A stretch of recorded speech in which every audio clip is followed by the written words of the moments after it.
अरिहन्ताणम् नमो सिद्धाणं नमो आयरीयाणम्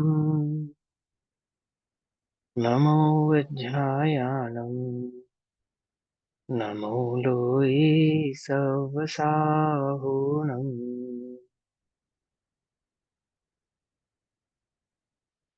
मङ्गलं भगवान् वीरो मङ्गलं गौतमो गणी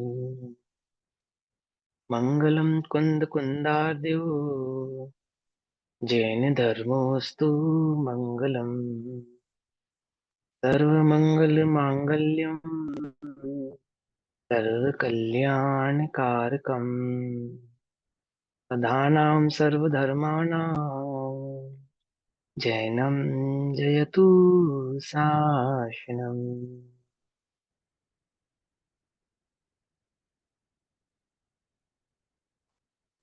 तज्जयति परं ज्योतिः समं समस्तैरनन्तपर्याये दर्पणतल इव सकला प्रतिफलति पदार्थमालिका यत्र।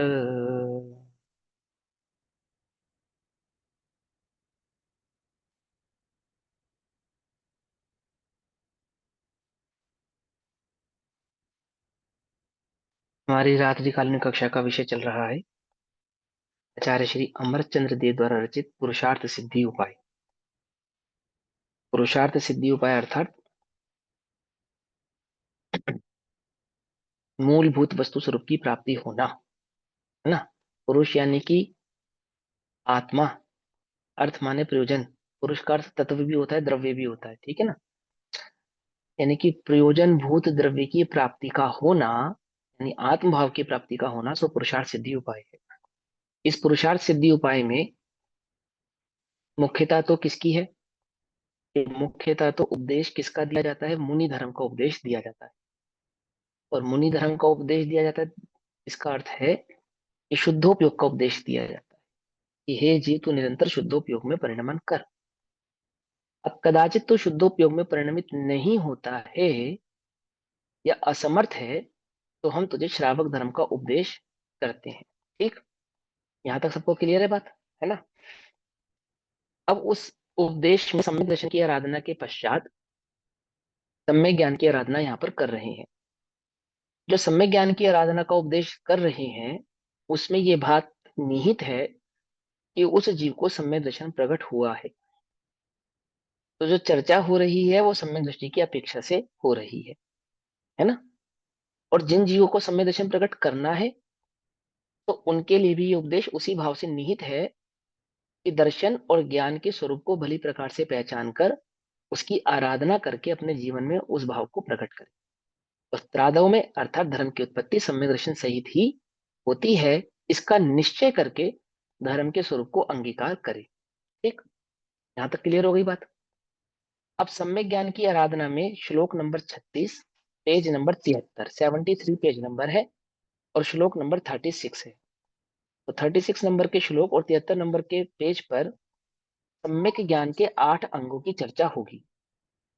सम्यक दर्शन के 8 अंग की चर्चा दर्शन अधिकार में की थी, सम्यक दर्शन अधिकार में। और सम्यक ज्ञान अधिकार में सम्यक ज्ञान के 8 अंगों की चर्चा कर रहे हैं। वहां पे ज्ञान आराधना करने योग्य है, सम्यक ज्ञान की आराधना करने योग्य है, सम्यक दृष्टि को होती ही है और करने योग्य है। क्यों? क्योंकि वह सम्यक दर्शन की रक्षा शुद्धोपयोग का कारण है, आदि आदि। ये समझाया। अब ये जो सम्यक ज्ञान की आराधना के 8 अंग आपको समझने हैं, इसको समझने से पहले थोड़ा सा आपको उपयोग अपना स्थिर करना होगा, तो ये बात आपको ठीक प्रकार से समझ में आएगी।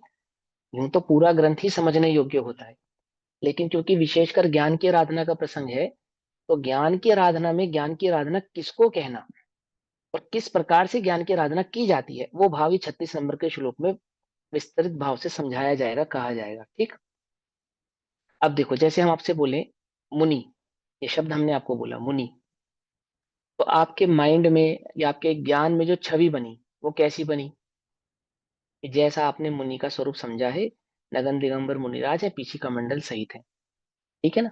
ये आपके ज्ञान में छवि बन गई। अब मैं आपसे पूछता हूँ श्रावक, तो आपके ज्ञान में क्या छवि बनी? श्रावक, श्रावक के संदर्भ में जब शब्द कहा श्रावक, तो पहले जो छवि बनती है हमारे चित्त में, वो क्या बनती है? जो हमारा जीवन है, या जिस प्रकार का हमारा जीवन है वह बनती है, या क्या बनती है? श्रावक। ये शब्द सुनकर पहली छवि हमारे चित्त में क्या बनती है? अरे बोलो ना, बोलो बोलो, फटाफट बोलो। सम्यक ज्ञान की आराधना समझ में आएगी अगर ये बात बोलोगे तो आप बहुत अच्छे से विस्तार से समझ में आएगी, क्योंकि बहुत मिस्टेक है इस सम्यक ज्ञान की आराधना की परिरूपणा या समझो समझने के संदर्भ में। वर्षा दीदी बोलो। हमने कहा श्रावक, हमने कहा मुनि, तो चित्त में क्या इमेज बनती है? एक नगन दिगंबर मुनिराज बनते हैं, पीछे का मंडल। हमने कहा श्रावक, तो क्या इमेज बनती है चित्त में? भैया अष्टमूल गुण सहित भी श्रावक, मतलब जैन हाँ, श्रावक। अष्टमूल गुण सहित। हाँ, अष्टमूल गुण सहित जैन श्रावक की छवि हमारे चित्त में आती है। ठीक। सोच कर उत्तर दोगे तो कोई मतलब नहीं है, उत्तर सही है, लेकिन आप सोच कर उत्तर दोगे तो नहीं। छवि क्या बनती है हमारे हमारे ज्ञानोपयोग में? श्रावक की क्या छवि है? जब शब्द कहा श्रावक, तो क्या छवि बनी? कि वो अष्टमूल गुण वाले जैन श्रावक है ना। और किसी को कुछ कहना सर है? ज्यादातर एक मतलब और क्या? भैया हम ज्यादातर यही सोचते हैं कि मतलब जो भी जैन अनुयायी हैं वो श्रावक हैं। जैन अनुयायी वो श्रावक है, वेरी गुड, बिल्कुल सही बात है ना। जब हम शब्द सुनते हैं इसलिए श्रावक, तो हमारे वही धोती कुर्ता, या जैन अनुयायी, या मंदिर जाने वाले, है ना, रात्रि भोजन आदि नहीं करने वाले, जो गृहस्थ हो, है ना, ऐसे सदाचरण का जीवन जीते हो, देवशास्त्र गुरु की पूजा पाठ भक्ति करते हो, ऐसा ऐसा इमेज बनती है ना, है ना। लेकिन जब मुनिराज कहते हैं श्रावक, तो वहां उनका तात्पर्य ऐसा नहीं है। जैसे मुनिराज अपने को पीछे कमंडल वाला देखते हैं, ऐसे वो श्रावक को भी पीछे कमंडल वाला देखते हैं क्या? चारित्र की अपेक्षा से। समझे? मुनिराजों का श्रावक कहने का तात्पर्य वो गृहस्थ श्रावक नहीं है। मुनिराजों का श्रावक कहने का तात्पर्य वो अणुव्रती श्रावक है, जो मूलतः तो एल्लक और छुल्लक के नाम से जाने जाते हैं। समझना, बड़े ध्यान से समझना बात को। प्रथम तो, पश्चात उसके अन्य श्रावक गण आते हैं, जो एक प्रतिमा से लेकर 12 प्रतिमा तक के बीच के जो भी श्रावक हैं वो सारे उसके अंदर अंतर्गत आते हैं। लेकिन मूलतः जब मुनिराज श्रावक शब्द कह रहे हैं, तो वहां श्रावक कहने का ये तो ठीक है कि उस भाव में पहली प्रतिमा से लेकर और 11 प्रतिमा तक के सभी श्रावक गण उसके अंदर निहित हैं। पर जैसे उपदेश की शैली में सर्वोत्तम यानी कि मुनि पद का पहले उपदेश किया जाता है, ऐसे ही श्रावक श्रेणी, श्रावक शब्द कहने में जो सर्वोत्तम श्रावक होता है उसको पहले स्थान पर रखा जाता है। और सर्वोत्तम श्रावक कौन सा होता है? कि पंचम गुण स्थान वर्ती जो आर्य का आदि होते हैं, अथवा एल्लक छुल्लक आदि होते हैं, उनको श्रावक की भूमिका में सर्वप्रथम रखा जाता है। ध्यान से समझना। अब हम अपने को श्रावक तो मानते हैं, लेकिन हम अब ये इमेजिन नहीं करते हैं, यानी इस बात की धारणा हमारे चित्त में नहीं है कि श्रावक का भी जो उत्कृष्ट स्वरूप है, उत्कृष्ट भाव है, वो एल्लक छुल्लकपना है। पकड़ में आती है बात? नहीं पकड़ में आती है, क्योंकि ये श्रावकाचार की मुख्यता से कहा गया ग्रंथ है। ठीक। इसमें चरणान योग और श्रावकाचार की मुख्यता से अध्यात्म को परोसा जा रहा है। तो यहाँ ये बात भली प्रकार से आपको समझ में आनी चाहिए कि जो भी चर्चा हो रही है उसमें श्रावकों की श्रेणी में भी उत्तम श्रावक को पहले रखा, और अंतराल में अन्य श्रावक गणों को यहाँ पे रखा गया है। आती है बात समझ में या नहीं समझ में आती है ना? अपने को क्या लगता है श्रावक की दृष्टि से? कि जो घर में रहते हैं सो श्रावक, जो व्यापार धंधा कर सकते हैं, मनचाहा जीवन जी सकते हैं, थोड़ा बहुत धर्म कर सकते हैं, वो श्रावक हैं। जिनको 1 घंटा स्वाध्याय करना है, बाकी टाइम व्यापार धंधा करना है, 15-20 मिनट की एक पूजा करनी है, जिन मंदिर जाना है, रात्रि भोजन नहीं करना है, और अनुकूल पड़े तो पानी छान कर पी लो, नहीं पड़े तो नहीं पियो, उसको हम श्रावक कहते हैं। क्या कुछ बात समझ में आई या नहीं समझ में? हमारे चित्त में श्रावक की क्या इमेज? कि वो जो बंधु मांस मदिरा ना खावे, 5 उदंबर फल का सेवन ना करता हो, मंदिर जाता हो, बस हो गया श्रावक। लेकिन मुनिराजों की दृष्टि में श्रावक का अर्थ ये नहीं है। ये बात समझ में आ रही सभी को? जिनके वीडियो ऑफ है वो भी बड़े ध्यान से सुनना, क्योंकि सम्यक ज्ञान की आराधना का अंग है।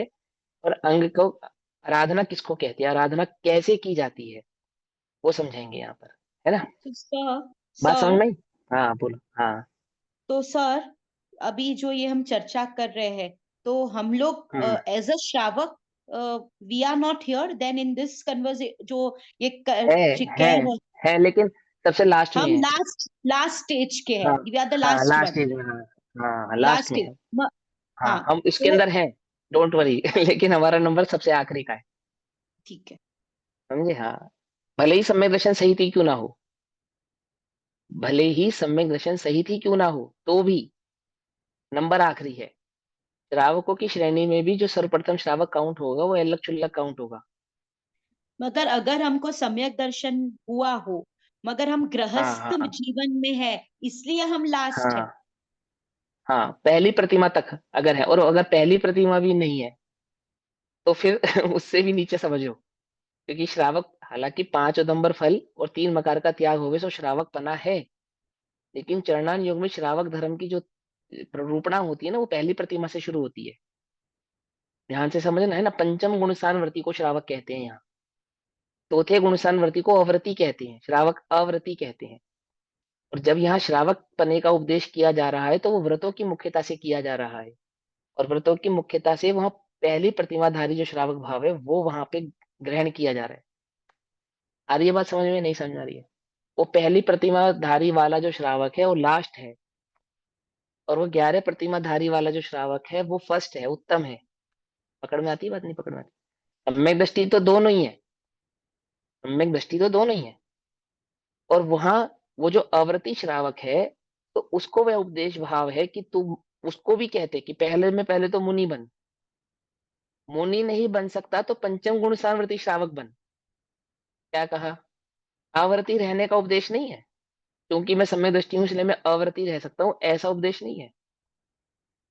और वहां जब श्रावक बनने का उपदेश किया जा रहा है, तो ये बात भी बड़े ध्यान से समझो कि उस श्रावक पने के अंदर एक बात आचार्य अमृतचंद्र देव निहित करते हैं, भले ही यहाँ नहीं करते हैं, अन्य जगहों पे करते हैं, पर स्पष्ट करते हैं कि श्रावक माने वह जिसे हर 15 दिन में आत्मानुभूति प्रकट होती हो। क्या कुछ बात समझ में आई या नहीं? फिर उसके बाद अव्रति श्रावक किसको कहते हैं? कि कम से कम 3 महीने में तो आत्मानुभूति प्रकट करता हो, उसको 6 महीने, श्रावक कहते हैं। 6 महीने में। हाँ, 6 महीने, चलो 6 महीने बात सही है, कोई बात नहीं। उत्कृष्ट काल 6 महीने का लगा लेते, तो 6 महीने में आत्मानुभूति प्रकट करता हूँ, उसको श्रावक कहते हैं। अब अपने को कितने महीने में आत्मानुभूति प्रकट होती है, बोलो भैया? है कि सर हुई नहीं भैया अभी तो? हम तो अव्रती है और हमको कुछ अनुभव भी नहीं हो रहा है, तो हमारा तो किधर कौन सा अरे तो स्केल है पता नहीं। हाँ, भी ध्यान से समझना, अव्रति है ये तो कह रहे हैं, ये भी उपचरित कथन है। अव्रति भी उसको स्वीकार किया जिसको 6 महीने में आत्मानुभूति होती हो। त्रादव में सर्वप्रथम सम्यक दर्शन है ना, तो सोचो, अपने को 6 महीने में भले ही अव्रति पना है, चलो मान लिया, लेकिन 6 महीने में आत्मानुभूति होती है? नहीं होती ना, तो आपकी तो गिनती भी नहीं हो रही है। ठीक है ना? लेकिन उपदेश की अपेक्षा से समस्त जीवों को यही भाव समझाया जा रहा है कि भैया, सम्यक दर्शन पूर्वक, सम्यक दर्शन पूर्वक अर्थात एक कषाय चौकड़ी के अभाव पूर्वक, अध्यात्म की अपेक्षा से आत्मानुभूति पूर्वक। पकड़ में ही बात? इस इन सब की तारतम्यता है। आत्मानुभव होगा तो एक कषाय चौकड़ी का अभाव होगा, एक कषाय चौकड़ी का अभाव होगा तो श्रावक पना होगा, श्रावक पना होगा तो कैसा श्रावक पना होगा? तो वो श्रावक पने में वो सम्यक दर्शन के 8 लक्षण, 8 अंग, समझे ना, वह उसके अंदर निहित होंगे, आवृत्ति पने में भी होंगे, क्योंकि वो सम्यक दर्शन के अंग है। पकड़ में आ रही है बात? नहीं पकड़ में आ रही है? क्योंकि वो सम्यक दर्शन के अंग है, तो वह आवृत्ति के भी होंगे। एक उसमें देवशास्त्र गुरु का श्रद्धान है, 5 नंबर फल और मकार का त्याग है, वो तो बहुत स्थूल बात है। मूल अंग तो उसके क्या है? वो 8 अंग जो बताए। समझ में आती है बात? है ना? उपगुहन आदि करना, है ना? तो ये वृत्ति टिप हो गए माइंड से, याद करने चाहिए, सम्यक ज्ञान की आराधना का अंग है, ये भी याद करना। ठीक है? मैं आपको कह रहा हूँ और स्वयं भूल गया हूँ। निशंकित बड़ी बड़ी निकांत। हाँ, निशंकित निकांक्षित है ना, निशंकित निकांक्षित आदि जो ग्रंथ के जिसके अंग हैं, ये किसको होने चाहिए? ये श्रावक के होने चाहिए। तो चिकित्सक श्रावक के होने दृष्टि, चाहिए, तो वो किसके? अमूढ़ दृष्टि, निर्विचिकित्सक आदि, वो किसके होने चाहिए? गुण अब बात स्थितिकरण। क्या है? हाँ, अब ये मूल बात ये कह रहे हैं कि वो सम्यक दर्शन के अंग है, तो सम्यक दर्शन के अंग है, तो वो चौथे गुणस्थानवर्ती सम्यक दृष्टि के अंग है, फिर वो भले ही आवृत्ति पना ही क्यों ना हो। आ रही है ना बात समझ में? अब यहाँ जो सम्यक ज्ञान की आराधना की बात की जा रही है, तो सम्यक ज्ञान किसके बाद है? सम्यक दर्शन की आराधना के पश्चात सम्यक ज्ञान की आराधना की चर्चा चल रही है। अब गौण रूप से जहां श्रावक कहना उत्तम भाव को, उत्तम पने को, उत्तम पना श्रावक का क्या है कि श्रावक का उत्तम पना तो पंचम गुण स्थान है, और पंचम गुण स्थान में भी अलग चुल्लक पना है, और फिर अलग चुल्लक पने से घटते हुए पहली प्रतिमा तक, और अंत में आता है वो चौथे गुण स्थान वर्ती जिसको सम्यक दर्शन है। और अंत उसके बाद कौन? कि जिनको सम्यक दर्शन भी प्रकट नहीं हुआ है, ऊपरी ऊपरी स्थूल देखा देखी कुलाचार आदि आदि से अथवा मंद कषाय आदि के कारण जैन दर्शन की श्रद्धा है। पकड़ना ही बात, तारतम्यता समझ में आती है, इसकी कॉन्टिन्यूटी किस प्रकार से है।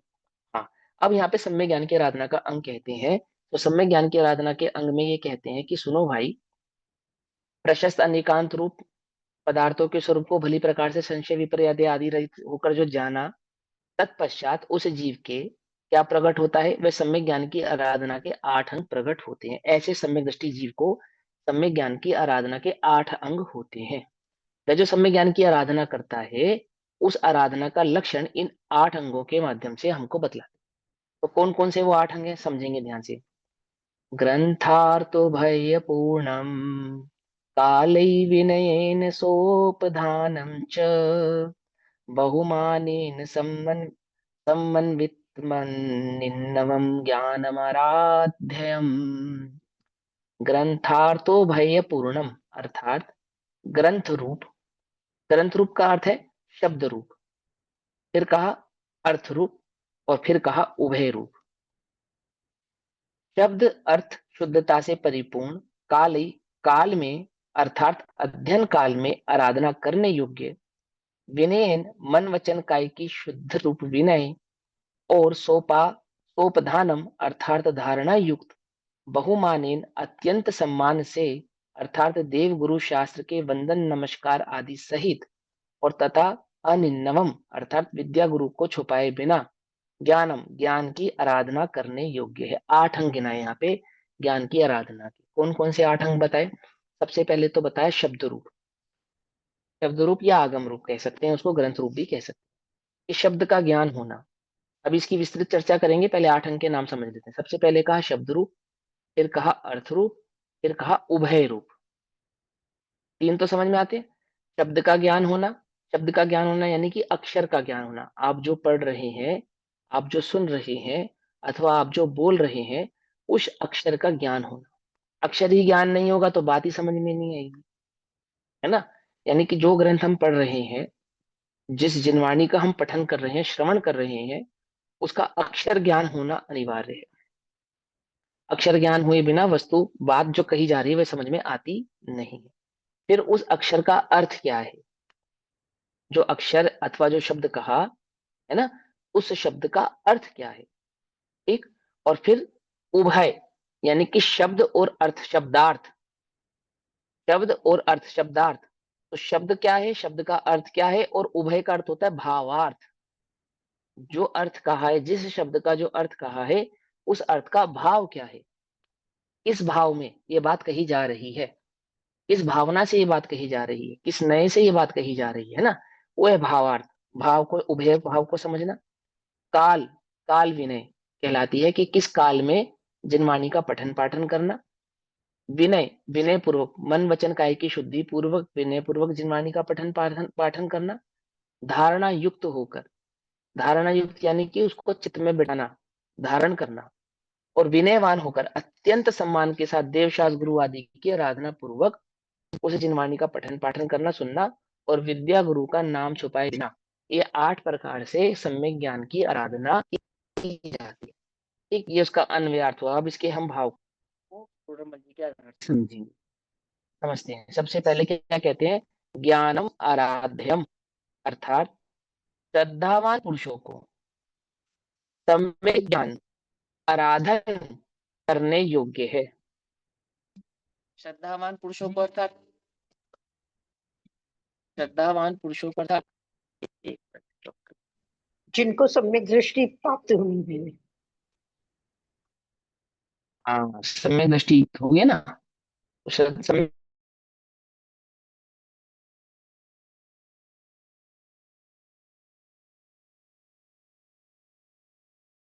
पुरुषों को, श्रद्धावान पुरुषों को अर्थात जिनको सम्यक दर्शन प्रकट हुआ है, जिन्हें आत्मा की आराधना पूर्वक वह सम्यक दर्शन प्रकट हुआ, ऐसे श्रद्धावान पुरुषों को सम्यक ज्ञान आराधना करने योग्य है। अब देखो, मूल बात तो श्रद्धावान का अर्थ होता है जो सम्यक दृष्टि पुरुष है। अर्थात इसके अंदर भाव कैसे नियत करेंगे कि जिन्हें देवशास्त्र गुरु की श्रद्धा है, जिन्हें श्रद्धा है कि मुझे मेरी आत्मा का कल्याण करना है, जिन्हें इस बात का श्रद्धान है कि ये संसार सुख का कारण नहीं है, जरूर इस संसार के अभाव में कोई ऐसा भाव है जो अनंत सुख का कारण है। ऐसे वस्तु स्वरूप को जानने की जिन्हें ललक है ना, जिन्हें इस भैया प्रकार का श्रद्धान प्रकट हुआ है। हाँ, इसमें उसका मतलब ये हुआ कि दोनों जो व्यवहार से सम्यक दर्शन है, दैट इज द श्रद्धा ऑफ देव शास्त्र गुरु एंड तत्व, राइट? तो उनको भी यहाँ इंक्लूड किया है। हाँ, इंक्लूड कर सकते हैं। अच्छा, खाली ज्ञानी पुरुष ठीक है। नहीं जिनको सम्यक दर्शन निश्चय से हुआ हाँ है, हाँ, मूल तो खाली उनको नहीं, देखो, दोनों को। उपदेश तो, हाँ, उपदेश तो उत्तम का ही करेंगे ना, उपदेश तो उत्तम का ही करेंगे, ये तो नियम है उपदेश का। तो सम्यक दर्शन की अपेक्षा से तो कथन चल ही रहा है, उसको तो कोई बात ही नहीं है। लेकिन कोई यह समझे कि मुझे तो सम्यक दर्शन प्रकट नहीं हुआ इसलिए मेरी बात नहीं है, तो ऐसा नहीं है। जिन्हें सम्यक दर्शन प्रकट करना है, अथवा जिन्हें ये श्रद्धा उत्पन्न हुई है चित्त में, जिनकी ये श्रद्धा है कि वह आत्मा का अनुभव ही वास्तविक सुख का कारण है, ये संसार की भोग उपभोग की सामग्री मेरे सुख का कारण नहीं है, और मुझे उस अनंत सुख को प्रकट करना है, उस निराकुल सुख को प्रकट करना है, ऐसी श्रद्धा भी जिनके चित्त में उत्पन्न हुई, ऐसे जीवों को भी ज्ञान की आराधना करने योग्य है। क्यों करने योग्य है? कि जिनको सम्यक दर्शन प्रकट हुआ है वह उनको शुद्धोपयोग का कारण बनता है ना, और जिनको सम्यक दर्शन प्रकट नहीं हुआ है ऐसे जीवों को सम्यक दर्शन का कारण बनता है। देखो, सम्यक दर्शन, सम्यक ज्ञान और सम्यक चारित्र, इसमें जो सम्यक ज्ञान भाव है वो उसको मध्य में रखा, मध्य दीपक कह सकते हैं इसको। सम्यक ज्ञान सम्यक दर्शन का भी कारण है और सम्यक चारित्र का भी कारण है। हालांकि सम्यक ज्ञान को कार्य कहा है, सम्यक दर्शन के पश्चात वही सम्यक ज्ञान कार्य रूप हो जाता है, लेकिन सम्यक दर्शन से पूर्व यही सम्यक ज्ञान कारण रूप होता है। कुछ बात समझ में आती है, नहीं आती? समझ में आती है? यही सम्यक ज्ञान सम्यक दर्शन से पूर्व कारण रूप है, और यही सम्यक ज्ञान सम्यक दर्शन के पश्चात कार्य रूप। ठीक, और फिर सम्यक दर्शन को कारण कहेंगे, सम्यक ज्ञान को कारण कहेंगे, और सम्यक चारित्र को कार्य कहेंगे। सम्यक दर्शन को कारण का, सम्यक ज्ञान को कार्य, सम्यक ज्ञान को कारण कहेंगे, सम्यक चारित्र को कार्य कहेंगे। पकड़ मेरी बात नहीं समझ में आ रही है ना? बहुत सिंपल वे है। इसको मध्य में रखने के पीछे का क्या उद्देश्य है कि सम्यक दर्शन का भी कारण है और सम्यक चारित्र का भी कारण है, इसलिए ये मध्य दीपक भी है ना? समझ में ही बात ऐसा। तो क्या कहते हैं, श्रद्धावान पुरुषों को सम्यक ज्ञान आराधन करने योग्य है। कैसे करें भैया आराधना? हम उस सम्यक ज्ञान की आराधना कैसे करें? हम डेली जिनवाणी का अर्घ चढ़ाते हैं, हम डेली जिनवाणी को धूप देते हैं, नमस्कार करते हैं, साष्टांग पंचांग नमस्कार करते हैं, हम तो करते हैं आराधना, ठीक है ना? तो क्या इसी प्रकार की आराधना करने योग्य है? तो कहते हैं, उनको समझाते हैं कि आराधना का स्वरूप क्या है, आराधना अर्थात क्या, कैसा है ज्ञान? कि ज्ञान शब्द रूप है, अर्थ रूप है और उभय रूप से पूर्ण है। वह सम्यक ज्ञान कैसा है जिसकी हमें आराधना करनी चाहिए? वह सम्यक ज्ञान जिसकी हमें आराधना करनी चाहिए वो शब्द रूप भी है, अर्थात ग्रंथ रूप भी है। ग्रंथ में जो शब्द कहे हैं वे शब्द अर्थ रूप भी है, तथा अर्थ रूप के साथ साथ भावार्थ रूप भी है। सही बात समझ में? हमने एक बार पहले भी चर्चा की थी कि 5 प्रकार से ज्ञान किया जाता है। जब हम 8 कर्मों के संदर्भ में ज्ञानावरणीय क्रम की चर्चा कर रहे थे, तो वहां हमने समझा था ना कि सबसे पहले होता है शब्दार्थ, फिर होता है मतार्थ, फिर होता है आगमार्थ, है ना? फिर होता है नयार्थ, फिर होता है आगमार्थ, और फिर होता है भावार्थ। तो 5 प्रकार से अर्थ किए जाते हैं। शब्दार्थ किया जाता है, शब्दार्थ के पश्चात उसका मतार्थ किया जाता है, मतार्थ के पश्चात उसका नयार्थ किया जाता है, नयार्थ के पश्चात उसका आगमार्थ किया जाता है, और आगमार्थ के पश्चात उसका भावार्थ किया जाता है, अर्थात समझा जाता है। तो यहाँ पे जो उभय पूर्ण कहा है, वहां उभय पूर्ण का अर्थ है भावार्थ। इस भावार्थ के अंदर आगमार्थ, नयार्थ और भावार्थ तीनों गर्भित होते हैं। क्या कहा? पकड़ में ही बात नहीं? पकड़ में ही। उभयार्थ का अर्थ क्या होता है? उभयार्थ का अर्थ होता है आगमार्थ, नयार्थ और भावार्थ, ये उभयार्थ का अर्थ होता है। शब्दार्थ का अर्थ क्या होता है? शब्द का अर्थ। जैसे फॉर एग्जाम्पल समय एक शब्द है, तो समय शब्द का अर्थ क्या होता है? कि समय शब्द के अर्थ की अपेक्षा से तो टाइम होता है, काल होता है, अथवा द्रव्य भी होता है। लेकिन आगमार्थ की अपेक्षा से शब्द समय का अर्थ क्या करेंगे हम? कि एक अपेक्षा से क्षय द्रव्य भी होता है और एक अपेक्षा से मात्र आत्मा भी होता है। समझ में बात? नहीं समझ में? ऐसा भाव समझ पकड़ में आई? इससे पहले भी शब्द नए संविरूढ़ नए हमको समझाए गए थे ना। क्यों समझाए गए थे? कि वहां आपको शब्द का अर्थ ज्ञात होवे और उस शब्द का भाव ज्ञात होवे। ठीक है ना? कि संविरूढ़ का अर्थ क्या होता है? कि वहां पे उस शब्द का रूढ़ी अर्थ क्या है, इस रूढ़ी के प्ररूपणा में उस अर्थ उस शब्द को कहा जा रहा है। ये सब हमने क्यों सीखा वहां पर, पीछे की कक्षा में या पीछे के श्लोकों में? क्योंकि यहाँ सम्यक ज्ञान की आराधना का जब हम आपको स्वरूप समझाएंगे तो ये बात आपको यहाँ पर समझ में आएगी। कैसे समझ में आएगी? तो सुनेंगे ध्यान से। सबसे पहले तो हमने समझा शब्दार्थ वह जो आगम ज्ञान है, अर्थात वह जो सम्यक ज्ञान है, वह सम्यक ज्ञान कैसा है? कि आगम रूप है। एक बात, आगम में कहे गए शब्दों से अर्थ रूप है, और मात्र अर्थ रूप नहीं है, भावार्थ रूप भी। तीन भाव आ गए ना उसके अंदर। जैसे आपने अम, सम्यक ज्ञान की आराधना करते समय आचार्य कुंद कुंद देव नमस्कार करते हैं द्रव्य श्रुत और भाव श्रुत, ऐसे नमस्कार करते हैं, है ना? अन्य आचार्य भी नमस्कार करते हैं, तो वहां द्रव्य श्रुत को नमस्कार करते हैं अर्थात आगम को नमस्कार करते हैं। आगम को नमस्कार करते हैं अर्थात वहां पे शब्द रूप और अर्थ रूप जो आगम विद्यमान है। ठीक। और भावार्थ रूप कहने का तात्पर्य क्या है? कि उस आगम से भाव को समझकर, वस्तु स्वरूप को समझकर जो सम्यक दर्शन आदि प्रकट करके रत्नत्रय का भाव अंतरंग में प्रकट हुआ, तो वह भावार्थ रूप। क्योंकि ये जो सम्यक ज्ञान है, इस सम्यक ज्ञान की आराधना का फल क्या है? इस सम्यक ज्ञान की आराधना का फल सम्यक दर्शन भी है, और सम्यक दर्शन और सम्यक ज्ञान की आराधना का फल शुद्धोपयोग भी है, यानी कि सम्यक चारित्र भी है। समझ में बात? सम्यक दर्शन के पश्चात सम्यक ज्ञान की आराधना शुद्धोपयोग का कारण होती है, जिसको सम्यक चारित्र कहते हैं। और सम्यक दर्शन प्रकट करने से पूर्व, सम्यक दर्शन के प्रकट होने से पूर्व यही सम्यक ज्ञान की आराधना सम्यक दर्शन को प्रकट करने का कारण होती है। पकड़ में आती ना? तो इसको द्रव्यश्रुत और भावश्रुत की अपेक्षा से आचार्य नमस्कार करते हैं, और उसी द्रव्यश्रुत और भावश्रुत को यहाँ पर विस्तार से आपको समझाएंगे कि वे ग्रंथ क्या लिखा है? भैया ग्रंथार्थो भय पूर्ण। हाँ जी। वहां वहां वो पूर्ण शब्द क्यों है? पूर्ण क्या लिखा? भाव पूर्णम लिखा है। भाव पूर्ण, शब्द पूर्ण, अर्थ पूर्ण और भाव पूर्ण। पूर्ण का अर्थ होता है युक्त, पूर्ण का अर्थ होता है युक्त, जुड़ा हुआ। अब आ गया ना, देखो शब्दार्थ और भावार्थ आ गया। पूर्ण का अर्थ क्या होता है? कि पूरा।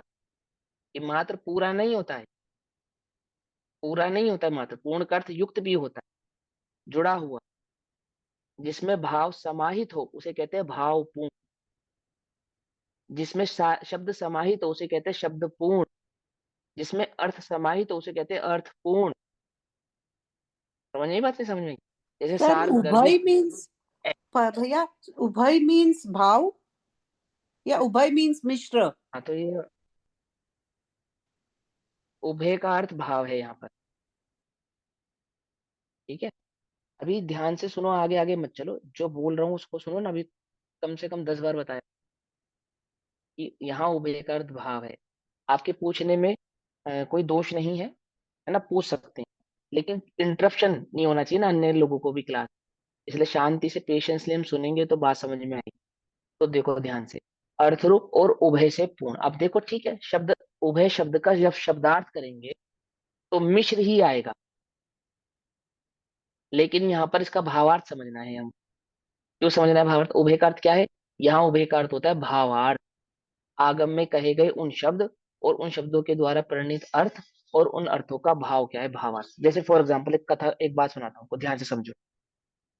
दादा ये स्टोरी समझाते हैं, सुनाते हैं। आदरणीय दादा के पास कोई व्यक्ति आए होंगे, तो उन्होंने दादा को एक प्रसंग सुनाया पुराण का। ठीक। अब पद्म पुराण का वो प्रसंग कहते हैं, बट पद्म पुराण में है या अन्य किसी पुराण में है, क्योंकि पद्म पुराण में मेरे पढ़ने में नहीं आया, हो सकता है पद्म पुराण का प्रसंग हो, पर ध्यान से समझना, ध्यान से। तो पद्म पुराण के प्रसंग में उन्होंने कहा कि एक मुनिराज पीछे कमंडल के साथ नदी में मछली पकड़ रहे थे, और पास में एक स्त्री बैठी।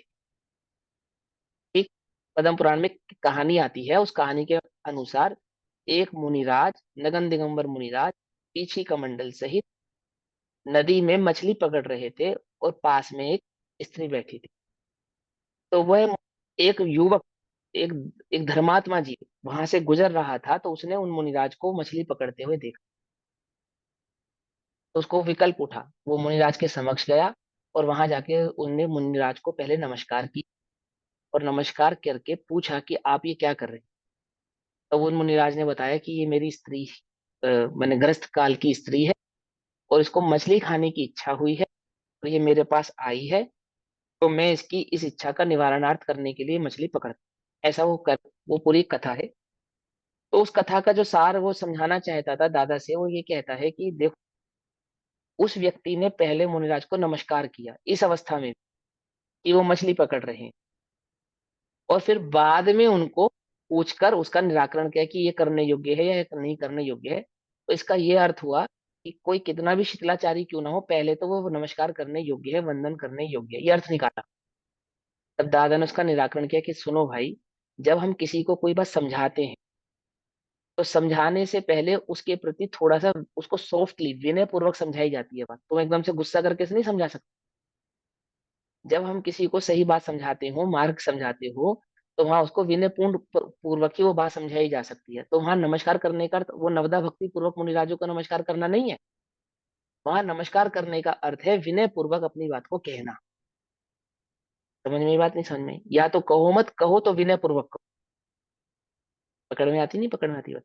जैसे चक्रवर्ती आदि ने आयुधशाला में जाकर अपने अस्त्रों की पूजा, तो आयुधशाला में अस्त्रों की पूजा करने का अर्थ क्या होता है? अथवा उन चक्रवर्ती की सही भली प्रकार से समस्त राजाओं ने पूजा, अथवा उन चक्रवर्ती ने अपने इस पुत्रियों के विवाह के प्रसंग आदि में, मतलब दामाद के द्वारा पूजा को प्राप्त हुए या स्वयं पूजा की आदि आदि, इस प्रकार के बहुत अर्थ पूजा के आरती के संदर्भ में वर्तमान युग में पढ़ने में आते हैं। अब पूजा का जो संभिरूढ़ नय है, संभिरूढ़ अर्थ है, वो क्या है कि वो अष्ट द्रव्य से जो हम भगवान की पूजा करते हैं उसको पूजा करना कहते हैं। लेकिन वास्तव में पूजा का जो अर्थ है वो है आदर करना, यथा योग्य आदर करने को पूजा कहते हैं। जो व्यक्ति जैसा है उसकी यथा योग्य आदर करने को पूजा कहते हैं। बस चक्रवर्ती आए तो चक्रवर्ती का सम्मान करना पूजा कहलाता है। दामाद कभी घर जाता है तो उसकी आरती उतारते हैं, उसको तिलक लगाते हैं, उसको टीका करते हैं ना, लिफाफा देते हैं, वो क्या है? पूजा है। पकड़ में ही बात नहीं? पकड़ में। लेकिन संभिरूढ़ नेक अर्थ क्या है? अष्ट द्रव्य से पूजा करना। तो हम क्या अर्थ निकाले कि आयुधशाला में जाकर उन चक्रवर्ती ने चक्र रत्न की पूजा की। तो चक्र रत्न की पूजा का अर्थ क्या है? अष्ट द्रव्य से पूजा की। ये अर्थ नहीं है। समझ में ही बात नहीं? समझ में? शब्द अर्थ, पूजा का शब्दार्थ क्या है और उसका भावार्थ क्या है? ये जो संभिरूढ़ नए शब्द नए आदि हमने सीखे, तो वो कहाँ लगाने कि आगम में कहे गए शब्द का शब्दार्थ क्या है और उस शब्द का भावार्थ क्या है। पकड़ में आती बात? नहीं पकड़ में आती है ना? ये क्या कहलाता है? ये विनय के अंग है, सम्यक ज्ञान की आराधना के अंग। कैसे प्रकट हो सकते हैं सम्यक ज्ञान की आराधना के अंग हमको? कि सर्वप्रथम तो शब्द, पहले तो ये भाव समझ में आया ना, उभय भाव किसको कहा यहाँ पे, भावार्थ किसका अपेक्षा से कहा, क्योंकि ग्रंथ की अपेक्षा से हम चलेंगे तो वो आपको डिटेल में बात समझ में आएगी। फिर क्या कहते हैं? अर्थ रूप से, उभय रूप से पूर्ण है भावार्थ। सम्यक ज्ञान के 8 अंग इस प्रकार है। तो किस प्रकार है सम्यक ज्ञान के 8 अंग? तो सर्वप्रथम थे व्यंजनाचार। सबसे पहला क्या कहा? व्यंजनाचार। आपने पंचाचार सुने होंगे, तपाचार, ज्ञानाचार, विद्याचार आदि मुनिराजों के होते हैं। उन पंचाचार में ज्ञानाचार होता है। उस ज्ञानाचार में ये 8 अंग ही समाहित होते हैं। ये ज्ञानाचार किसके होते हैं? ये ज्ञानाचार समस्त ज्ञानियों के होते हैं। सभी सम्यक दृष्टि जीवों को ये ज्ञानाचार होते हैं, क्योंकि उनका एक ज्ञान सम्यक ज्ञान होता है।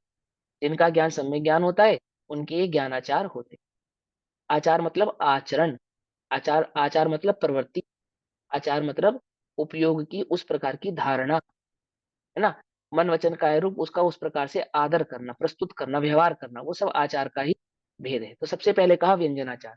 अब शब्द है जैसे व्यंजनाचार, तो सबसे पहले तो शब्द का उच्चारण, जहां मात्र शब्द के पाठ का ही जाननपना हो, उसे व्यंजनार्जित व्यंजनाचार अंग कहते हैं। व्यंजन का अर्थ होता है, व्यंजन का शब्दार्थ होता है मिला जुला।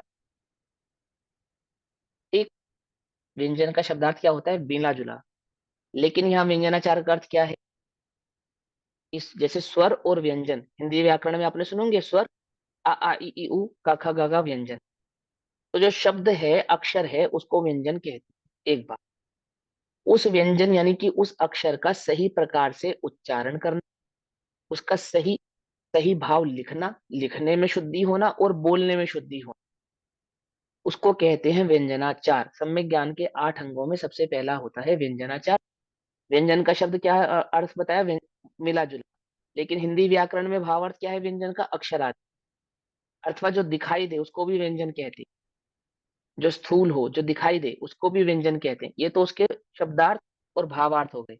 जैसे व्यंजनाचार का मतलब व्यंजन पर्याय नहीं है यहाँ, व्यंजनाचार का मतलब यहाँ पे अक्षर है। पकड़ में आती है बात? नहीं भैया, पकड़ में आती? अब कहाँ पे कोई भैया, बात? हाँ। हिंदी हाँ, व्याकरण में भी व्यंजन का अर्थ मिला हुआ होता है। जैसे का है मिला तो हुआ का होता है। हाँ। प्लस आ, हाँ, का में और स्वर आ मत मिला हुआ बोलना। है आ, तो उसे भी हाँ, इसीलिए बताओ, व्यंजन वो कहते हैं कि बताता हूँ। मिला हुआ होता है। हाँ। हाँ हाँ, अभी आप बताने दोगे तो बता पाऊंगा ना। कि आता, मैं धीरे धीरे उसी भाव पे आता है। तो व्यंजन का अर्थ क्या क्या होता है? व्यंजन का अर्थ होता है स्थूल, जो दिखाई दे। व्यंजन का अर्थ होता है जो मिला जुला हो। और व्यंजन का अर्थ हिंदी व्याकरण में क्या होता है? अक्षर। तो अक्षर को व्यंजन क्यों कहते हैं? तो आपने बता दिया, अब ये बता दी ना सरोजा आंटी जी ने, क्या क्यों कहते हैं उसको अक्षर को? क्योंकि यहाँ पे व्यंजन में स्वर मिला हुआ होता है। जो अक्षर होता है वो क, और का के नीचे हलंत होता है, ये एक्चुअल अक्षर होता है। समझे? अब अक्षर को पूर्ण करते हैं तो उसमें स्वर, स्वर को मिलान करते हैं, तो क ऐसे शब्द बनता है। एक्चुअल जो का शब्द अक्षर रूप होता है, वो का हलंत स्वरूप, हलंत के साथ होता है। और जब उसमें से हलंत हटाते हैं ना, तो वो अक्षर बन जाता है, पूर्ण अक्षर। क और का ऐसे बड़ा आ की मात्रा लगा देते, पर वो बड़ा का बन जाता है। अब मुझे व्याकरण नहीं सिखाना, मुझे तो मूल बात समझानी है आपको, क्या समझाना चाहते हैं यहाँ पर। कि सम्यक ज्ञान की आराधना करने वाले जीवों को सर्वप्रथम सही प्रकार से उच्चारण आना चाहिए। लिखते हो तो अक्षर की शुद्धि होनी चाहिए, बोलते हो तो उच्चारण की शुद्धि होनी चाहिए। ऐसे बोलने और लिखने की शुद्धि को व्यंजनाचार कहते हैं। आगम के द्वारा प्रतिपादित जो पाठ है, आगम के द्वारा प्रतिपादित जो गाथाएं हैं, जो सूत्र हैं, उन सूत्रों का, उन पाठों का, है ना, अथवा उन स्तुति भक्ति आदि का सही प्रकार का उच्चारण होना, एक बात, एक, और सही प्रकार का लेखन होना, दो बात, और सार गर्भित शब्दों का इस्तेमाल, यूज होना, तीन बात। ये कहलाता है व्यंजनाचार। पकड़ में ये बात? नहीं पकड़ में? देखो समझाते हैं आपको। जैसे तुम्हारे पिताजी का नाम क्या है और तेरे बाप का नाम क्या है, तो इन इन दोनों का जो भाव है उसमें क्या अंतर? अगर हम शब्दार्थ करें, पहले तो शब्दार्थ समझेंगे, शब्दार्थ में क्या अंतर? ये शब्दार्थ में तो कोई अंतर नहीं, कोई अंतर नहीं ना। तुम्हारे पिता का नाम क्या है ऐसा कहना, और तेरे बाप का नाम क्या है ऐसा कहना, इन दोनों में अंतर क्या है? ये बात तो एक ही है, तो एक ही है। लेकिन बाप शब्द का इस्तेमाल करना, यूज करना, और पिता शब्द का इस्तेमाल यूज करना, ये कहाँ किया जाता है? किस संदर्भ में किया जाता है? किस प्रकार से किया जाता है? माने उचित शब्दों का प्रयोग करना, शब्दों का उच्चारण उचित होना, दो बार, और यदि उन शब्दों को लिखा जाए तो स्पष्ट लिखा जाए, तीन बार। ये कहलाता है व्यंजनाचार। आचार्यों के द्वारा जंगल में कुरेद कुरेद कर कांटों से ग्रंथ लिखे, यदि लिखाई, अक्षर की बनावट शुद्ध नहीं होती, सही नहीं होती, तो हम आज क्या अर्थ निकालते, क्या भाव समझते? सही जगह पर कोमा नहीं लगाया होता, सही जगह पर फुल स्टॉप नहीं आया होता, अक्षर सही प्रकार से नहीं बनाया होता, तो आज हम रा का आ का हा पढ़ते या नहीं पढ़ते? पढ़ते। हमारी हमारी लिखाई कैसी है, हमें खुद को ही नहीं समझ में आती कई बार। अपना लिखा हुआ हम ही नहीं पढ़ पाते कि क्या लिखा था। ऐसा हो जाता नहीं हो जाता है? भाई मेरे साथ तो होता है, स्पष्ट बात। और ये समय ज्ञान की आराधना नहीं, समझना ध्यान से। मैंने जो शब्दों के प्रति आपका अप्रमादीपना होना, उनका सही प्रकार से उच्चारण होना, उनका सही प्रकार से पठन होना, है ना, और सही शब्द का सही जगह पे इस्तेमाल होना, ये कहलाता है व्यंजनाचार। अब आजकल भगवान को बाबा कहने लगे, मुनिराजों को बाबा कहने लगे, तो ये सही शब्द नहीं है। क्यों नहीं है सही शब्द? आचार्य गुणभद्र कहते हैं कि सार गर्भित शब्दों के द्वारा भगवान की स्तुति की जाती है। एक जगह नहीं कहते, लगभग लगभग पूरे पुराण में हजारों जगह ये बात कहते हैं कि उस भरत ने उन आदिनाथ की सार गर्भित वचनों द्वारा क्या करी? स्तुति करी। सार गर्भित वचनों द्वारा, ठीक है ना? सार गर्भित का मतलब कि ऐसे शब्द जिनका कोई मतलब है, ऐसे शब्द जिनका कोई मीनिंग है, पकड़ में आती नहीं? पकड़ में आती है। जिनका कोई भाव है, जिनका कोई भाव है। गुरुदेव कहते थे कि सारा जगत इन निर्ग्रंथ दिगंबर मुनिराजों को बाबा कहते है ना, अन्य मति की अपेक्षा। बाबा कहता है बाबा, जैसे कोई दीन हो, दयनीय हो। अरे बाबा नहीं, बादशाह है ये, बादशाह। गुरुदेव कहते थे अपनी सभा में, बाबा नहीं है भैया, बादशाह है ये, ऐसा। समझे? माने सार गर्भित भाव होना चाहिए। जो शब्द हम इस्तेमाल कर रहे हैं, बोल रहे हैं अथवा यूज कर रहे हैं, उनमें कोई सार होना चाहिए। एक बात, उच्चारण शुद्ध होना चाहिए। दो बात, और अक्षर का ज्ञान होना चाहिए। ये क्या कहलाता है? ये व्यंजनाचार कहलाता है। जी, अब हम पढ़ रहे हैं कुछ और पढ़ ले कुछ, है ना? उसका उच्चारण ठीक प्रकार से ना करे, बोलना कुछ और बोल दे कुछ, तो क्या हो जाएगा? गड़बड़ हो जाएगी। आपको एक कथा बताता हूँ, सुनो। इस शब्द मिस्टेक के कारण अब तो उसका पूरी तरीके से सफाया कर दिया गया है इस बात का, लेकिन ये प्रमाणिक बात है, एकदम प्रमाणिक तथ्य है कि भगवान महावीर स्वामी के संदर्भ में श्वेतांबर मत में कथा आती है। ठीक, श्वेतांबर मत में कथा आज से लगभग 50 60 70 साल पहले तक मौजूद थी वो कथा। ठीक, क्या कथा थी वो? कि वहां एक शब्द आता है भगवान की भुक्ति के संदर्भ में, मांस को लेकर एक शब्द आया। एक शब्द आया, मैं प्राकृत का वो शब्द है, भुट्टे या भट्टम करके एक शब्द है वहां पर। उस शब्द का ये अर्थ निकाला गया कि इस शब्द का अर्थ है मांस। मांस, ये भगवान महावीर स्वामी ने पेचिस रोग को दूर करने के लिए मांस खाया, ऐसा।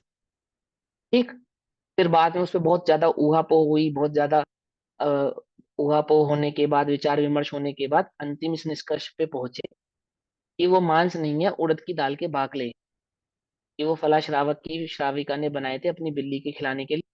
तो वो गौतम जाते हैं, आदि आदि करके ले आते हैं। अब ये स्टोरी सुनाने के पीछे का तात्पर्य कि मैं ये समझाना चाहता हूँ कि वो जो ग्रंथ उपलब्ध था, उस ग्रंथ में जो शब्द लिखा था, उस शब्द का सही भाव या वो सही से नहीं लिखे होने के कारण उसका जो अर्थ निकल कर आ रहा था वो बिल्कुल विपरीत निकल कर आ रहा था।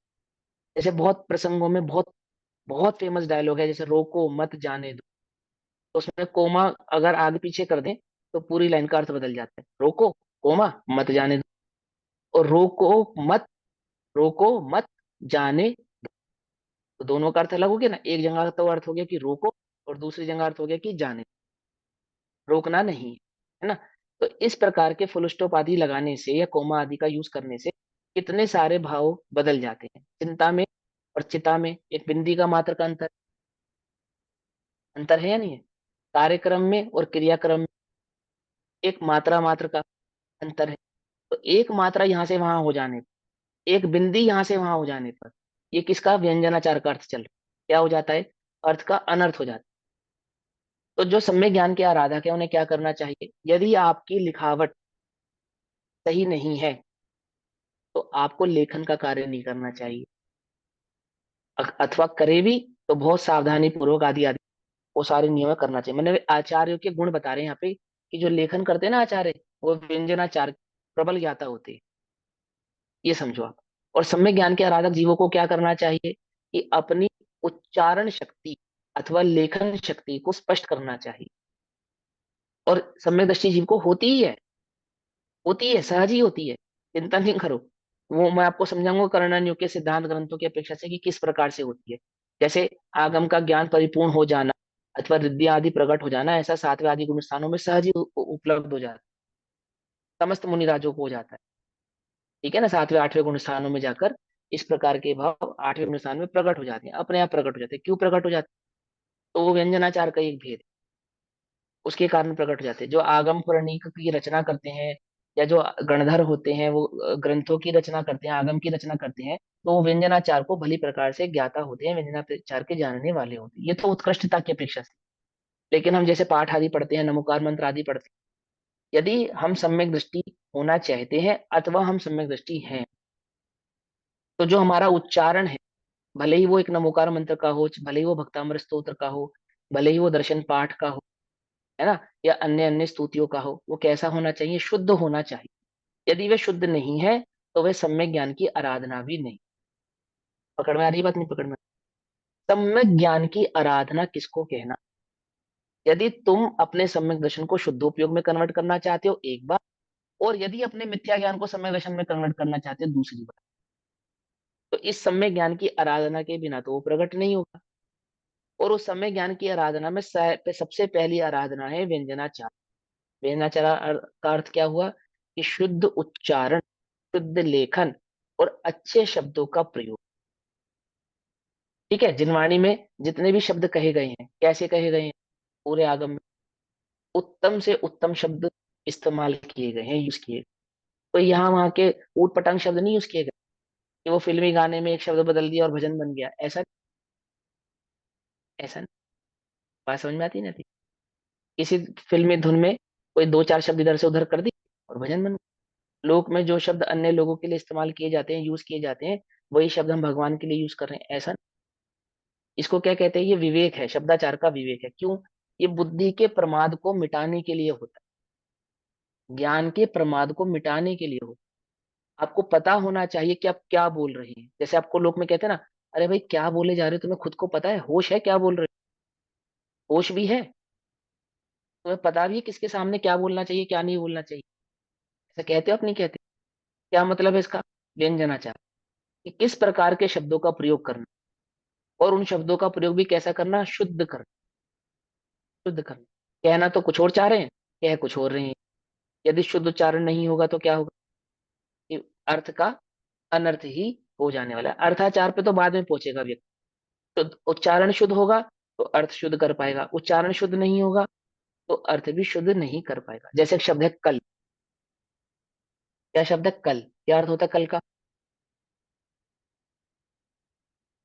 टुमारो, है ना, आने वाला कल, फ्यूचर, है ना। और कल का एक अर्थ होता है जल, मालूम? पानी। पानी को भी कल कहते हैं। आती है बात समझ में? नहीं समझ में आती है ना? तो कहाँ इस्तेमाल करना है इस कल को? कहाँ इस्तेमाल करना? कौन से कल को कहाँ यूज करना? मालूम होना चाहिए, नहीं मालूम होना चाहिए? होना चाहिए ना। तो क्या कहते हैं कि सही जगह पे सही शब्दों का प्रयोग करना एक बार, और उन शब्दों का भी प्रयोग कैसा करना? शुद्ध करना। शुद्ध करना, शुद्ध नहीं करने पर क्या हो जाता है? क्या हो जाता है? अर्थ का अनर्थ हो जाता है। ठीक। तो कहते हैं सबसे पहले व्यंजनाचार, जहां मात्र शब्द के पाठ का ही जानन पना, माने उन पाठों के शब्द का ही जानन पना। आपको क्या लिखा है ये बात? व्यंजनाचार। अब मैं व्यंजना का व्यंजनाचार पढ़ू, फिर समझ में ये बात? नहीं समझ में? है ना?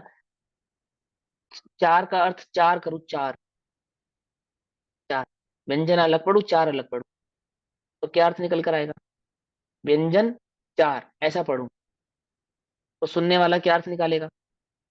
तो व्यंजनाचार ऐसा, है ना। व्यंजन चार, तो कहेंगे कि किसी चार व्यंजनों की बात चल रही है यहाँ पर। ऐसा नहीं, व्यंजनाचार ऐसा शुद्ध उच्चारण होना चाहिए। नमो नारायण, नमो नारायण, नमो नारायण, ऐसा नहीं, नमो अरिहंताणम, नमो सिद्धाणम, नमो आर्याणम, ऐसा शुद्ध उच्चारण होना चाहिए। समझे? ऐसा, हाँ। तो क्या कहते हैं? जहाँ शब्द मात्र पाठ का ज्ञान न हो उसे व्यंजनार्जित व्यंजनाचार अंग कहते हैं। पाठों को याद करना, शब्दों को याद करना। हिंदू संप्रदाय में वेदों को पढ़ाया जाता है, मतलब खूब उनका उच्चारण कराया जाता है, उच्चारण कराया जाता है, और हाथ के इशारे से। देखा आपने उनको उच्चारण करते समय कैसे उच्चारण करते हैं? ऐसे ऐसे हाथ हिलाते हैं उच्चारण करते समय। क्यों करते हैं वो ऐसा मालूम? कि उनको ये सिखाया जाता है कि उचित आरोह और अवरोह, कि इस उच्चारण में कहाँ तो स्वर को ऊंचा करना, और इस उच्चारण में कहाँ तो स्वर को नीचा करना। इस बात को याद करने के लिए उनके हाथ के इशारे के साथ उच्चारण कराया जाता, सिखाया जाता। पाठ करना, अर्थ बाद में सिखाएंगे, पहले तुम उच्चारण करना सीखो। हम छोटे बच्चों को कहते हैं पढ़ लो, याद कर। पाठ याद कराते नहीं कराते? भाव तो उसको पता ही नहीं है। पाठ याद कराना चाहिए। क्यों कराना चाहिए? सम्यक ज्ञान की आराधना में ये व्यंजनाचार कहलाता है। सबसे पहला क्या करना? शब्द का उच्चारण सीखना, पाठ का याद होना, और उस पाठ का शुद्ध उच्चारण होना। शुद्ध उच्चारण होना, क्या कहलाएगा ये व्यंजनाचार कहलाता है। ठीक, आगे फिर आता है अर्थाचार। उस शब्द का अर्थ क्या, जहां केवल अर्थ मात्र के प्रयोजन सहित जाननपना हो, उसे अर्थ समग्र अर्थात अर्थाचार कहते हैं। यानी कि जो शब्द कहा है उस शब्द का अर्थ क्या है, बस इतना, यहीं तक, यहां तक है अर्थाचार का। जिन शब्दों का आप प्रयोग कर रहे हैं, अथवा जिन शब्दों का आप उच्चारण कर रहे हैं, अथवा जिन शब्दों को आप सुन रहे हैं या पढ़ रहे हैं, उनका अर्थ क्या है, ये आपको भाव में आना चाहिए, मालूम होना चाहिए। इसको अर्थाचार कहते हैं। क्योंकि बिना शब्दाचार के, यानी कि व्यंजनाचार के, आप आगम नहीं पढ़ सकते या सुन सकते, और अर्थाचार के बिना उन शब्दों का अर्थ नहीं समझ सकते। ठीक है ना। जिन शब्दों का हमने प्रयोग किया, आगम में जिन शब्दों का प्रयोग हुआ है, अथवा सम्यक ज्ञान की आराधना में जिन शब्दों का प्रयोग हो रहा है, उन शब्दों का अर्थ क्या है मालूम तो होना चाहिए।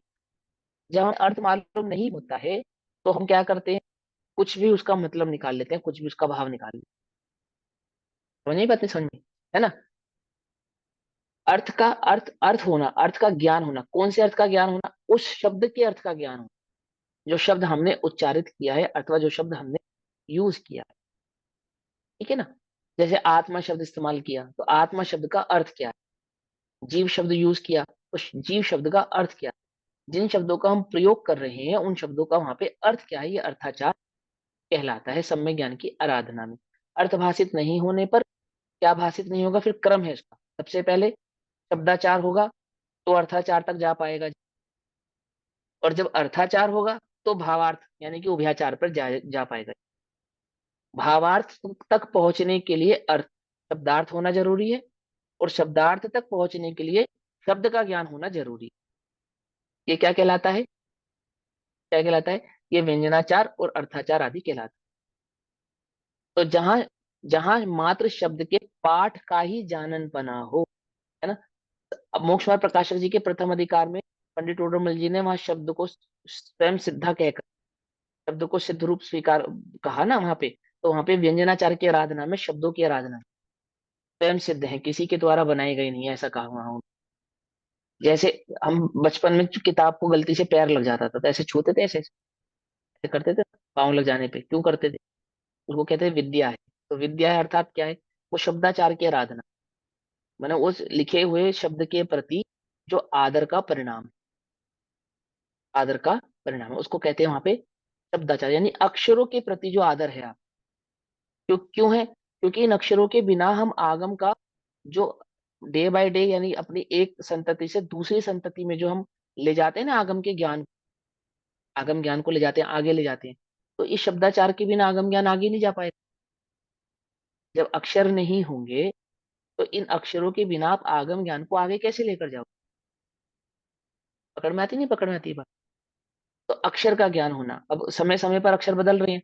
अब जैसे हम पुराने अक्षर यानी कि तेलुगु कन्नड़ आदि लिपि में लिखी गई प्राकृत को भूल गए, अब उन अक्षरों का हमें ज्ञान ही नहीं है, उच्चारण भी नहीं जानते, तो हम उन ग्रंथों को डिकोड भी नहीं कर पा रहे, उनका अर्थ भी नहीं निकाल पा रहे हैं।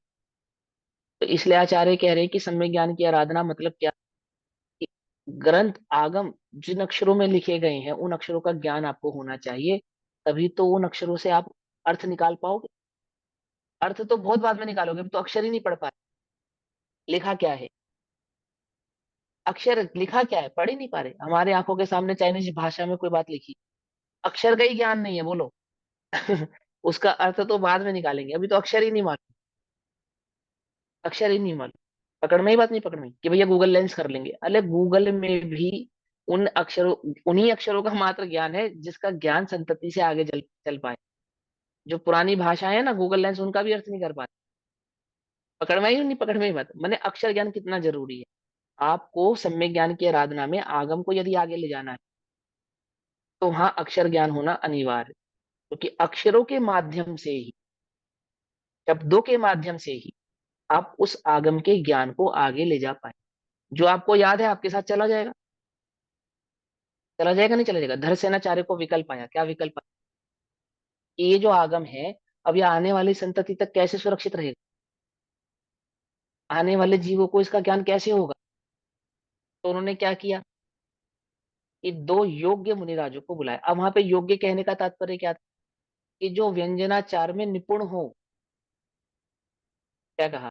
शब्दाचार, अर्थाचार, उभयाचार, इन 3 आचारों में जो निपुण हो ऐसे 2 मुनिराज मुझे चाहिए। पकड़ में आई बात? नहीं पकड़ में? हर मुनिराज लिखना नहीं जानते, हर मुनिराज लिखना नहीं जानते, हर मुनिराज भावार्थ निकालना नहीं जानते, समझना ध्यान से, उल्टा नहीं पकड़। तो उन्होंने कहा कि इतने मुनिराजों में ऐसे योग्य मुनिराज चाहिए जिनको शब्दाचार, अर्थाचार और उभयाचार हो। क्या समझे? कि जिनकी लेखनी स्पष्ट हो, उच्चारण स्पष्ट हो, है ना, जिनको शब्द और शब्द का अर्थ भली प्रकार से ज्ञात हो। तो उन्होंने उनकी परीक्षा कैसे की? परीक्षा भी कैसे की? शब्दाचार के माध्यम से परीक्षा की। देखा, एक उनको एक मंत्र लिख कर दिया और साधना करने के लिए भेज दिया। एक तो मंत्र का उच्चारण स्पष्ट करेंगे, सही करेंगे तो ही साधा जाएगा। यदि मंत्र का उच्चारण स्पष्ट नहीं करेंगे, सही नहीं करेंगे, तो मंत्र साधा भी नहीं जा सकता। यदि उच्चारण गलत होता तो साधा नहीं जा सकता। अब वो मत समझना आणम ताड़म कछुना जानम सेठ वचन प्रमाणम, ऐसे नहीं मंत्र की साधना होती है। कि आणम ताड़म कुछ कछुना जानम और आचार्य वचन प्रमाणम ऐसे देवी की सिद्धि जाती है, ऐसे नहीं होती। यदि उच्चारण स्पष्ट नहीं होगा तो क्या नहीं होती? देवी सिद्ध नहीं होती। ऐसे उनकी परीक्षा की, किससे? अर्थात व्यंजनाचार के माध्यम। ये शब्द सही प्रकार से पढ़ पाते नहीं पढ़ पाते। फिर दूसरी बात, अर्थाचार। अर्थाचार का अर्थ क्या है? कि उस शब्द का अर्थ जो है वो उनको ज्ञात होना चाहिए। तो उनको दूसरी दूसरी परीक्षा भी होगी ना उसके अंदर। एक मंत्र के अंदर हीन अक्षर था और एक मंत्र के अंदर अधिक अक्षर। तो हीन अधिक का ज्ञान था कि किस अक्षर में कौन सी मात्रा होनी चाहिए, है ना, किस प्रकार से युक्ति होनी चाहिए, और जब ये अर्थ, ये अक्षर मिलाते हैं तो इनका क्या अर्थ आकर निकल कर आना चाहिए। तो उन्होंने अर्थ बनाया, उन्होंने देखा नहीं, एक अक्षर अधिक होने के कारण अर्थ ही अनर्थ हो रहा है, यहाँ तो अर्थ ही उल्टा निकल कर और यहाँ पे एक अक्षर कम होने के कारण अर्थ उल्टा हो। तो वो एक अक्षर जो यहाँ कम था, यहाँ से हटाकर वहां जहाँ ज्यादा था, जहां ज्यादा था वहां से हटाकर जहाँ कम था वहां लगा। पकड़ में ही बात? नहीं पकड़ में? कैसे करी आगम की रक्षा? कैसे हुई? कि वो व्यंजनाचार, अर्थाचार को जानने वाले मुनिराजों के माध्यम से ही ये आगम आज हमारे समक्ष प्रकट हो पाए, प्रस्तुत हो पाए। इसलिए सम्यक ज्ञान की आराधना में कितना जरूरी है? स्पष्ट उच्चारण सबसे ज्यादा जरूरी है। अक्षर का स्पष्ट ज्ञान होना, अक्षर का स्पष्ट लेखन होना सबसे ज्यादा जरूरी है। और फिर अर्थ का ज्ञान होना कि उस शब्द का अर्थ क्या है। जिस शब्द को हम यहाँ लिख रहे हैं, जिस शब्द का हम यहाँ प्रयोग कर रहे हैं, वह शब्द यहाँ प्रयुक्त, उपयोग करने योग्य भी है। जैसे पिता और बाप, अर्थ तो दोनों का एक ही है ना, पर उपयुक्त कौन सा है? उपयुक्त कौन सा है? पकड़ में बात? नहीं पकड़ में? तो क्या कहते हैं? अर्थाचार, जहां केवल अर्थ मात्र का प्रयोजन सही, यानी इस शब्द का अर्थ क्या है, बस इतने, इतना ही प्रयोजन हो। आगमार्थ क्या है, भावार्थ क्या है, इसकी चर्चा हम बाद में करेंगे। पहले शब्द का अर्थ क्या है, इस शब्द का अर्थ क्या है, क्या ये शब्द यहाँ लिखा जा सकता है या नहीं लिखा जा सकता, इस शब्द का यहाँ प्रयोग किया जा सकता है या नहीं किया जा सकता, इसका निर्णय कैसे होगा? बोले शब्द का अर्थ भाषित होगा तो ही उस शब्द, वह शब्द प्रयोग करने योग्य है या नहीं करने योग्य है, ये ज्ञान हो सकता है।